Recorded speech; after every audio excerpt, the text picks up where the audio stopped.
2026 தேர்தல்களும் யாருக்கு, யார் ஆட்சி அமைக்க போகிறாங்க, நிலவரம் என்னவாக இருக்குது அப்படிங்கிறது தான் ஒவ்வொரு நாளும் எல்லாருக்கும் இருக்கக்கூடிய எதிர்பார்ப்பாக இருக்குது. 2026 களம் யாருக்கு, முடிவு செய்ய போகக்கூடிய இடத்தில் தமிழக வெற்றி கழகம் அப்படின்னு ஒரு நிலை ஏன் வந்ததுன்னா, கரூர் சம்பவத்துக்கு பிறகு 2026 தேர்தல் களத்தை முடிவு செய்ய போகக்கூடிய இடத்துல தமிழக வெற்றி கழகம் இருக்குது அப்படிங்கிறதையும் நம்ம பார்க்க வேண்டியிருக்கு. எப்படி தமிழக வெற்றி கழகம் அது முடிவு பண்ணக்கூடிய இடத்துல இருக்குது அப்படின்னா, அடுத்த வருஷம் நடக்கக்கூடிய தமிழக சட்டமன்ற தேர்தலை முன்னிட்டு நடிகர் விஜயின் தலைமையிலான தமிழக வெற்றி கழகம் எந்த வகையில் செயல்பட போகிறாங்க அப்படிங்கிற கேள்வி இப்போ எழுந்திருக்கு. அதுக்கு காரணம் எல்லாருக்கும் தெரியும். கரூரில் நடைபெற்ற கூட்ட நெரிசல், அதனால் ஏற்பட்ட உயிரிழப்பு, இந்த சம்பவத்துக்கு பிறகு தமிழக வெற்றி கழகத்தினுடைய ஒவ்வொரு நகர்வும் உற்று கவனிக்கப்பட்டு வருது. இந்த சமயம் என்னன்னா, தமிழக வெற்றி கழகத்தை பொறுத்த வரைக்கும் அதிமுக அல்லது பாஜகவோட கூட்டணி அமைச்சாங்க அப்படின்னா என்ன நடக்கும், அப்படி இல்லைன்னா தனித்து போட்டியிட்டால் என்ன தாக்கம் ஏற்படும் அப்படின்னு பல கேள்விகள் எழுது. நடிகர் விஜய் தன்னுடைய தமிழக வெற்றி கழகத்தை தொடங்கிய பிறகு மாநிலம் முழுவதும் என்ன பண்ணார், கட்சியின் கட்டமைப்பை வலுப்படுத்தணும் அப்படிங்கிற பணியில் இறங்கினார். ஒவ்வொரு சனிக்கிழமையும் 2 மாவட்டங்களுக்கு போயிட்டு மக்களுடைய சந்திப்பு, மக்களை சந்தித்து பேசுறது அப்படின்னு ரொம்ப தீவிரமாக செயல்பட தொடங்கினார். ஆனால் என்ன நடந்ததுன்னு எல்லாருக்குமே தெரியும். கரூரில் நடந்த ஒரு பிரச்சார நிகழ்வின் போது ஏற்பட்ட கூட்ட நெரிசலில் 41 பேர் உயிரிழந்தாங்க. இது விஜயனுடைய அரசியல் பயணத்திற்கு ஒரு பெரும் அதிர்ச்சியும் ஒரு பெரும் முட்டுக்கட்டையாகவும் அமைஞ்சது அப்படிங்கிறத மாற்றுக்கிறது கிடையாது. அந்த சம்பவத்திலிருந்து இன்னும் தமிழக வெற்றி கழகம் மீண்டு வரலை அப்படின்னு சொல்லலாம். இன்னும் இயல்பு நிலைக்கு வரலை. அன்று அந்த சம்பவம் நடைபெறும் போது அமைதியான தமிழக வெற்றி கழகம் இப்போ வரைக்கும் அமைதியாக தான் இருக்காங்க அப்படிங்கிறதையும் பார்த்துட்டு இருக்கோம். விஜய் பொறுத்த வரைக்கும் இதுவரை பாதிக்கப்பட்ட குடும்பங்களை நேரில் போய் சந்திக்கலை அப்படிங்கிறதும் மக்கள் மத்தியில் ஒரு பேச்சு பொருளாக மாறி இருக்கிறது. அதுக்கான அனுமதி கேட்டிருக்கோம், அனுமதி கொடுத்த பிறகு போவோம், நான் அந்த நிவாரண படத்தை நேரில் போய் கொடுப்போம் அப்படின்லாம் சொன்னாங்க.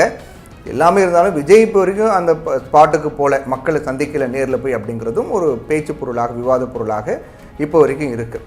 இதனால் கட்சியினுடைய அடுத்த கட்ட நடவடிக்கைகள் மந்தமாகிவிட்டன அப்படின்னு கூட சொல்கிறாங்க.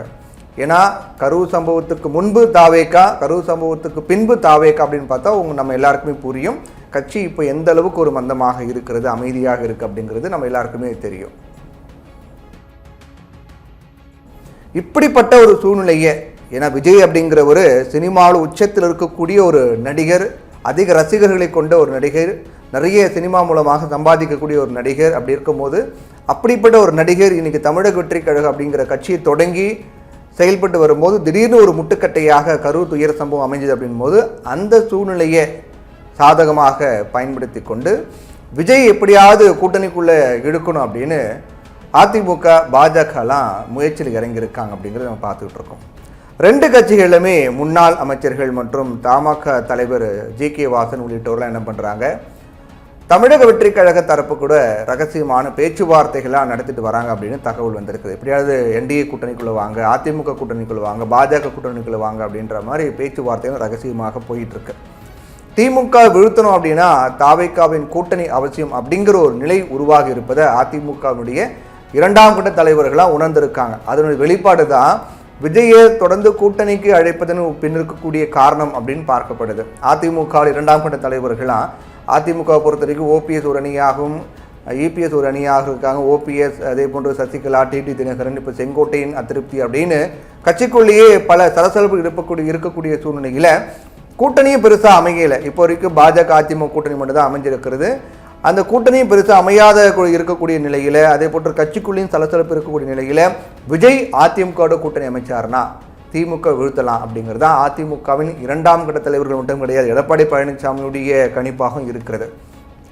அதிமுக பாஜக கூட்டணி அமைக்கப்பட்ட நாளிலிருந்தே பார்த்தோம் அப்படின்னா அதிமுகவினுடைய 2ஆம் கட்ட தலைவர்கள் இது வெற்றி கூட்டணி அப்படின்னு சொல்லி வந்தாலும் கூட அது களத்தில் எதிரொலிக்கலை. ஒரு ஒற்றுமை இல்லாமல் தான் இருக்குது. அதிமுக பாஜகவுடைய கூட்டணி பார்க்கும்போது ஒரு ஜெல்லில் அப்படின்ற மாதிரி ஒரு ஒற்றுமை இல்லாமல் அவங்க ஒரு ஒன்றிணைந்து செயல்படலை. அப்படி ஒரு அமித்ஷா வந்தார், கூட்டணி அப்படின்னு அறிவிச்சுட்டு போயிட்டாரு. ஆனால் அப்போலேருந்து இப்போ வரைக்கும் 2 கட்சிகளுமே ஒரு ஒற்றுமையோட ஒரு போராட்டங்களாக இருக்கட்டும் இதுலையுமே செயல்படலை அப்படிங்கிற விமர்சனம் இருந்துகிட்டே இருக்குது. எடப்பாடி பழனிசாமியின் பிரச்சாரத்தின் போது கூட இதை நிர்வாகிகள் கண்கூடாக பார்த்தோம். 2 கொடி தமிழக வெற்றி கழகத்தினுடைய கொடி பறக்கும் போது பார்த்தீங்களா, கொடி பறக்கிறது, கூட்டணிக்கு பிள்ளையார் சொல்லி போட்டாச்சு, ஸ்டாலின் அவர்களே உங்கள் காது கேட்குறதா அப்படின்னு ரொம்ப உற்சாகமானார். அதெல்லாம் நம்ம அந்த கூட்டத்தில் பார்த்தோம். இப்போ திமுக இளைஞர் அணியில் கூட நிறைய கூட்டங்கள்லாம் நடத்தி புதிய நிர்வாகிகளை கொண்டு வந்து நிறைய மாற்றங்கள்லாம் செஞ்சிட்ருக்காங்க. தமிழக வெற்றி கழகத்தை பொறுத்தவரைக்கும் இளைஞர்கள் இளம் பெண்கள் ஆதரவு விஜய்க்கு அதிகமாக இருக்குது. அதுக்கேற்ற வகையில் நம்ம காய் நகர்த்தணும் அப்படிங்கிற வகையில் திமுக இளைஞர் அணிலாம் செயல்படுது. ஆனால் அதிமுகவுடைய இளைஞர்கள் அதிமுக இளைஞர்களை கவர்வதற்கு எந்த நடவடிக்கையும் தீவிரமாக எடுக்கலை. எடப்பாடி பழனிசாமியினுடைய எண்ணத்தை வெளிப்படுத்தும் விதமாக ஆர்பி உதயகுமார் என்ன சொன்னார், நேரடியாகவே விஜய் அதிமுகவோட கூட்டணிக்கு கட்டாயம் வரணும் அப்படின்னு பேசியிருக்காரு. தன்னுடைய கட்சியை காப்பாற்றிக்கொள்ள விஜய் அதிமுகவுக்கு வர வேண்டும், இல்லை என்றால் தாவேக்காவை திமுக அழித்து விடும் அப்படிங்கிற மாதிரிலாம் ஆர்பி உதயகுமாருடைய கருத்து இருந்தது நம்ம பார்த்தோம். வெளிப்படையாக கூட்டணி கூப்பிட்ற விஜய் வாங்க, அதிமுக கூட்டணிக்கு வாங்க, உங்கள் கட்சியை காப்பாற்றிங்கன்னா வாங்க அப்படிங்கிற மாதிரி, இல்லை 2 கணக்கு நீங்களும் உங்கள் கட்சியை காப்பாற்றிக்கலாம், திமுக வீழ்த்தலாம் அப்படிங்கிற கணக்குலையும் ஆர்பி உதயகுமாருடைய பேச்சு இருந்ததை நம்ம பார்த்தோம். ஒருவேளை விஜய் தனித்து போட்டியிட்டா என்ன நடக்கும் அப்படின்னு பார்த்தோம்னா, இளைஞர்கள் முதல் தலைமுறையினர் வாக்குகள், பெண்கள் மற்றும் திமுக எதிர்ப்பு வாக்குகள் பிரிஞ்சிடும் அப்படிங்கிறதுல மாற்றுக்கிறது கிடையாது. இப்போ தாவேக்கா எந்த கட்சியுடன் இணைந்தாலும் அதனால் யாருக்கு லாபம் அப்படின்னு பார்த்தா, தாவேக்கா இப்போ தனித்து போட்டிக்கிட்டால் நம்ம சொன்னோம் இளைஞர்கள் இளம் பெண்கள் வாக்கு, முதல் தலைமுறை வாக்கு, திமுக எதிர்ப்பு வாக்குகள்லாம் பிரிஞ்சிடும் அப்படின்னும் போது அது ஒரு ப்ளஸ்ஸாக தாவேக்காவுக்கு இருந்தாலும் கூட, இப்போ தாவேக்கா யாருடன் கூட்டணி அமைத்தாலும் என்ன லாபம், யாருக்கு இழப்பு அப்படிங்கிற கேள்விகள்லாம் அதுக்கான பதில் தான். இப்போ தாவேக்கா யாரு கூட கூட்டணி அமைத்தா யாருக்கு லாபம், யாருக்கு பாதகம் அப்படிங்கிற பதில் தான் 2026 தமிழகத்தை ஆளப்போவது யார் அப்படிங்கிற கேள்விக்கான விடையாக இருக்கும். எப்படி அப்படின்னா, இப்போ தமிழக வெற்றி கழகம் தனித்து போட்டிட்டான்னு வச்சுக்கோங்களேன், 10 விழுக்காட்டுக்கு மேலே வாக்குகளை வாங்க வாய்ப்பு இருக்குது அப்படின்னு சொல்லப்படுது. அதில் இளைஞர்கள் இளம்பெண்கள் திமுக மற்றும் அதிமுக 2க்கும் விருப்பமில்லாத வாக்காளர்கள் இருப்பாங்க இல்லையா, அவங்க எல்லாமே விஜய் பக்கம் போயிடுவாங்க. ஓட்டு விஜய் பக்கம் அந்த ஓட்டு போயிடும். அதோட சிறுபான்மை சமூகங்களுடைய ஓட்டுகளும் மற்றும் பட்டியலின மக்களுடைய ஓட்டுகளும் கணிசமான அளவில் விஜய்க்கு போகிறதுக்கான வாய்ப்பு இருக்குது. ஆனால் அது விஜய் ஆட்சி அமைக்கும் அளவுக்கு போதுமானதாக இருக்காது அப்படிங்கிறதான் யதார்த்தம். விஜய் ஒரு கணிசமான ஓட்டு வங்கி பெறுவார், ஆனால் ஆட்சி அமைப்பார்னு பார்த்தா அதுக்கான வாய்ப்பு குறைவு அப்படிங்கிற மாதிரி தான் யதார்த்தமாக இப்போ கள நிலவரம் இருக்குது. தனித்து போட்டியிட்டா அரசியல் களத்தில் ஒரு தாக்கத்தை ஏற்படுத்தலாமே தவிர வெற்றி பெற்று ஆட்சி அமைக்க முடியாது. இது திமுகவுக்கு ஒரு வகையில் சாதகமாக மாற வாய்ப்பு இருக்கிறது. ஏன்னா திமுக கூட்டணி வலுவாக இருக்கிறது, அதிமுகவில் பல அணிகள் மற்றும் அதிருப்தி இருக்குது. இது அதிமுக தொண்டர்கள் மத்தியில் குழப்பத்தை ஏற்படுத்தி இருக்கு. அதனால திமுக எதிர்ப்பு வாக்குகள் முழுமையாக அதிமுகவுக்கு போகுமா அப்படிங்கிறது கேள்விக்குறிதான். அதோட அதிமுகவினுடைய வாக்குகளும் கூட விஜய் பக்கம் போகிறதுக்கான வாய்ப்பு இருக்குது அப்படின்னு சொல்லப்படுகிறது. அப்போது இது முழுக்க முழுக்க விஜய் தனித்து போட்டியிட்டால் அது திமுகவுக்கு சாதகமாக அமையும் அப்படின்னு தான் சொல்லப்படுது. விஜய் இப்போ தனித்து போட்டியிடுவது, அப்படி இல்லைன்னா பாஜக அல்லாத அதிமுகவோட கூட்டணி வைப்பது, அப்படி இல்லைன்னா அதிமுக பாஜக அடங்கிய கூட்டணியில் இணைவது, அப்படி இல்லைன்னா தாவேகா மற்றும் காங்கிரஸ் உள்ளிட்ட கட்சிகளோட கூட்டணி அமைத்து போட்டியிடுவது அப்படின்ற சில வாய்ப்புகள்லாம் விஜய்க்கு இருக்கு.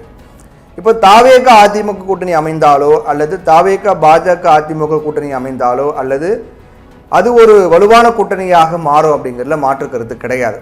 ஆனால் பாஜகவை தீவிரமாக எதிர்த்து விஜய் செய்து வரக்கூடிய பிரச்சாரங்கள் மற்றும் விஜய் தான் முதலமைச்சர் வேட்பாளர் அப்படின்னு சொல்லி வந்தது உள்ளிட்ட எல்லாமே தாவேகாவினர் மத்தியில் ஒரு சிறிய அதிருப்தியும் அதை முன்வைத்து திமுக பிரச்சாரம் செய்ய ஏதுவாகவும் அமையும் அப்படிங்கிறது யதார்த்தமான விஷயமாக இருக்கு. இந்த கூட்டணியால் விஜயை விட அதிமுக பாஜகவுக்கு தான் அதிக சாதகமாக அமையும். எந்த கூட்டணியால்?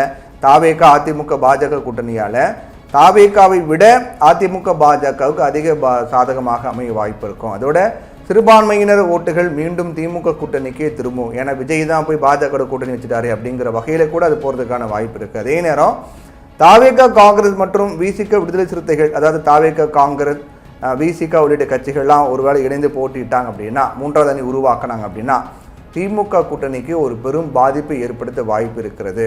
மொத்தத்தில் விஜயினுடைய தமிழக வெற்றி கழகம் எந்த முடிவை எடுக்கிறாங்க அப்படிங்கிறத பொறுத்து தான் தமிழக அரசியலுடைய சூழல் அப்படிங்கிறது தீர்மானிக்கப்பட போகிறது அப்படிங்கிறதா உண்மை.